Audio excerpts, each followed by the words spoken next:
Hey there, welcome back. Thanks for watching these and enjoying them, hopefully. But yeah, I love doing these. My favorite series to do. It's not going to stop, not for a very, very, very, very long time. This is, I don't know why that's relevant. It's not. But this is the Ghost from Ant-Man and the Wasp. That's the sequel to the first Ant-Man. I love the first two films. The Quantumania, eh. Quantumania, I'm mixed about that one. But this figure is awesome. This is the villain from the second film. Well, there's going to be mild spoilers. It's been out since 2018. So if you haven't seen it, that's on you. But this is another MCU villain. Technically, again, spoilers-ish. This is a woman. Yeah, this version of Ghost is not a guy. Apparently the Ghost was actually an Iron Man enemy back in the day. I don't really know much about the comics.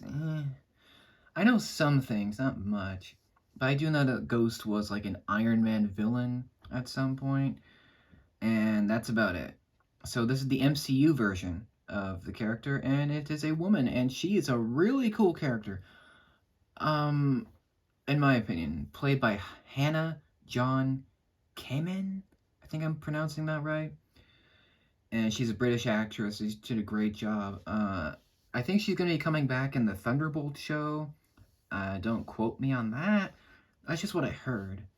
But yeah, she was really cool. She had these like phasing powers, and she could shoot things and like teleport, and it was just cool. Very cool. On par with like Yellow Jacket from the first Ant-Man film.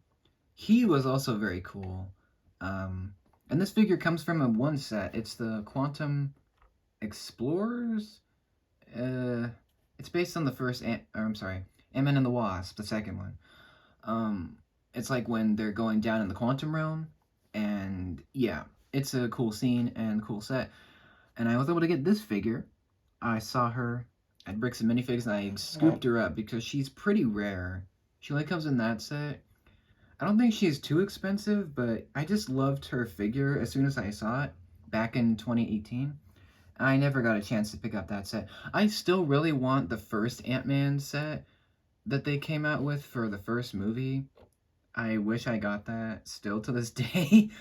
um, I didn't pick up many Marvel sets back then, as you can tell. So I'm making up for that with these figures. And this is the Ghost. I really love this figure. It's just a unique design for it's very unique in my opinion. It's just different. It's just like she stands out from other villains that I have, because she's mostly light gray. You can see it's kind of a. It reminds me of a Star Wars figure that's both good and bad, because Lego Star Wars is notorious for being just gray and black and dark gray. And it's not that exciting. Most Lego Star Wars sets are boring in terms of the color, but we're not talking about Star Wars. I'm just saying it reminds me of that. So yeah, she does have accessories, which are power blasts. These things are awesome. I got some with Shazam not recently, well, ish. And they came with him. I just used one of them from him. And yeah, these are great. They're meant to represent her energy blasts that she can fire. And it's great. They don't work 100% of the time. Basically, you take this, you aim the figure arm up, and you put your thumb on the end of the blast here. And what it's supposed to do is it's supposed to shoot off the blast like that. Well, see, it doesn't always work. It's kind of janky sometimes. But it's supposed to be like this. There we go. And it's gone. So yeah, that's supposed to launch the ball. It's supposed to like fly off like a projectile. And it worked pretty well there. But no, it's like 50-50. It's like, is it going to work? Is it not? Yeah, it's kind of hit or miss. But I love the detail on this figure. Hopefully you can see it. The lighting is not the greatest. But yeah, you can kind of see, hopefully. if I can show you with the pointer, you can see there is not any leg printing, which is kind of lame, but makes up for it with the torso. Torso is very interesting. You can see there is a lot of texturing on the suit. The suit she wears is very cool. It's very distinctive. Has a good look to it. It's very sci-fi inspired, that gets my attention. So that's really cool. I like the suit, and it's a physical prop suit, which they made for Hannah, which is cool. And hopefully we could see it back at some point. And it's just really well done. You can see just a lot of the armor plating and just the mesh fabric under the suit. It's so good. It does continue on the back with more detailing. You can see that there.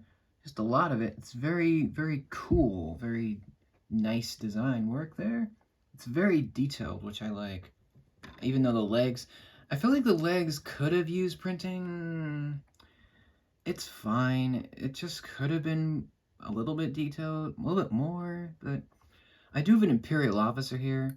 Again, Star Wars, I apologize, Marvel fans, but these legs could be used in the future to be put on her. I don't know if I'll use them for her, but it's the closest thing I have to other detail, so I don't know, maybe not. Just a thought. Hopefully you can see her.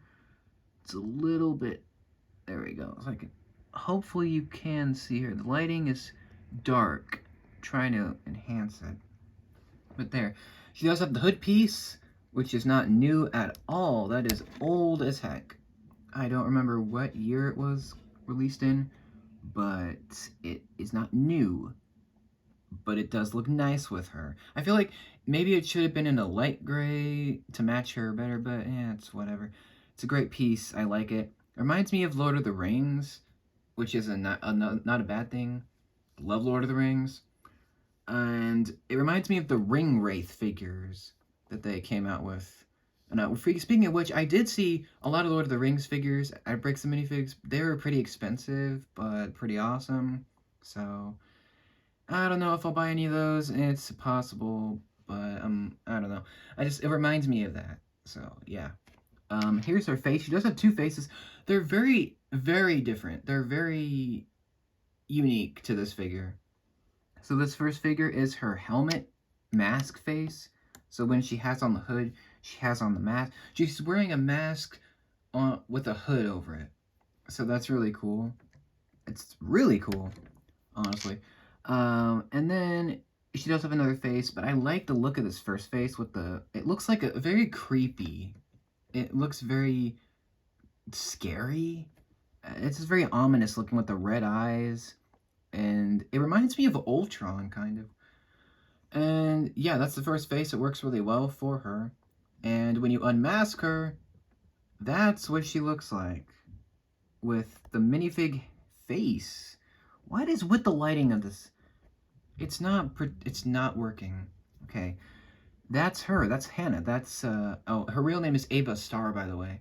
I forgot to mention that's her actual name, but she goes by the Ghost when she's fighting Ant-Man and the Wasp, of course. And that's really cool. Usually, the face quality is fantastic with this. Usually, when LEGO prints faces onto heads, sometimes it works. It's 50-50. This time it really works. You can't tell.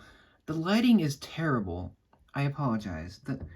It's not working really well, but her face, she is a darker skinned actress, so they put her face onto this mask, and it works really well in this case.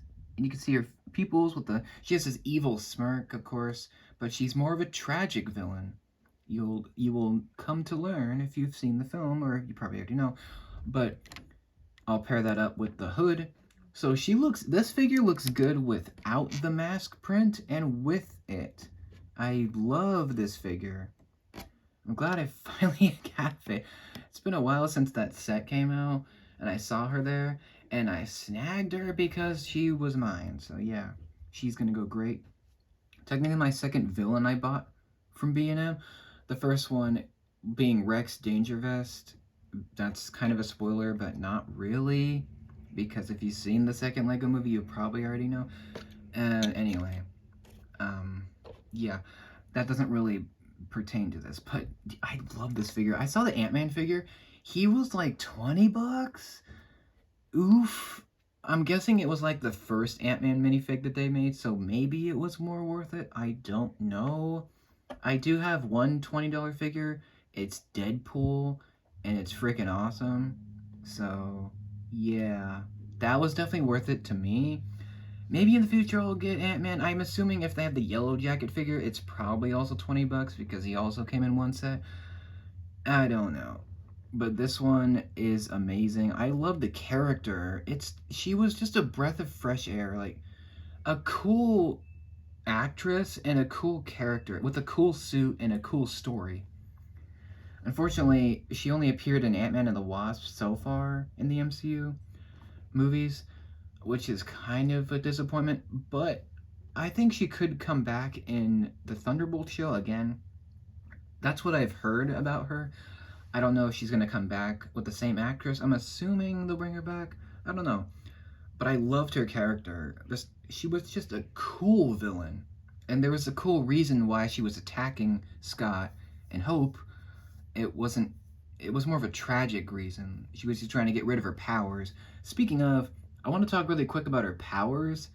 She had really cool powers. Like she could phase in and out of reality, like through objects, and like teleport, not fly, but pretty close. And then she could shoot blasts. Like she had a ton of cool abilities, and the suit just made her more awesome. And this figure does justice to her, I think. Again, could have been printing on the legs, whatever. It's just something that could have been, coulda, woulda, shoulda, whatever. But that's the Ghost. Let me know what you think of this minifig down below. Do you like this one better than Yellow Jacket? Do you prefer him over her? Do you think they should bring her back? I think so. They need to bring her back. So yeah. And that's my thoughts on this figure. Let me know what you think, good and bad. Thank you for watching. I will see you in the next video. Thanks for watching. I'll see you later.